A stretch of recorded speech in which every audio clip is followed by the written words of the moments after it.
Oh, nakatanim lang daw ng utol ko. Harvest ka agad. Harvest agad. Tanim ng bukas. Pagka gagabi, pagka tomorrow, bunga na. Tatabatong niya. Sitaw. Sitaw. Ano may tangkong rin? Oh, kangkong oh. Di yan tinanim. Guys, ano po ba to?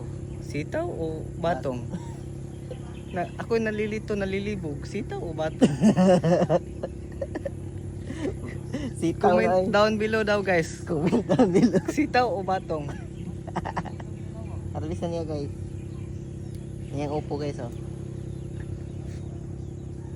Sold ang pangonsumo guys. Sobra pa. Kabaligya pa. Diba guys, may kasabihan. Basta ano yun? Pag may tinanim, may aanihin.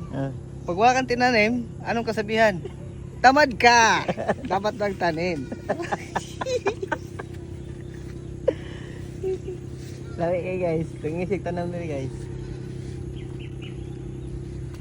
Ito siya kayo rugbate dito guys. Sanahan.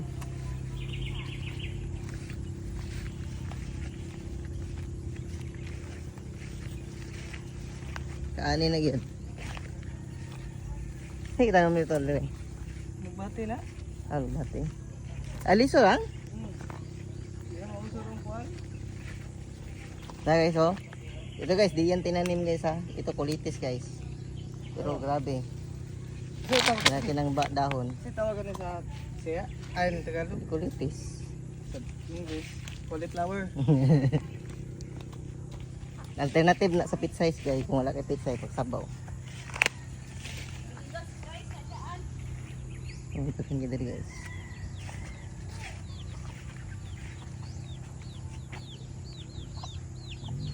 Oh, tara guys, alugbati niya guys oh. Tingnan yung alugbati niya guys. Kapot ni mo titol. Wapo kayo. Buyag-buyag. Katula, wala pang bunga. Pero sobrang dahon.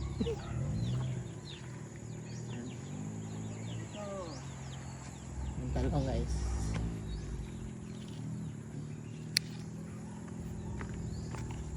Malilit na dahon ng talong pero may bunga.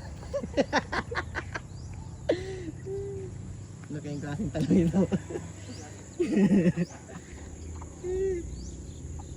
Ito da. Irian, marami pang tataniman pero may ari na yan dyan. Ito na kayo hindi na ginamit. Ginamit mo na.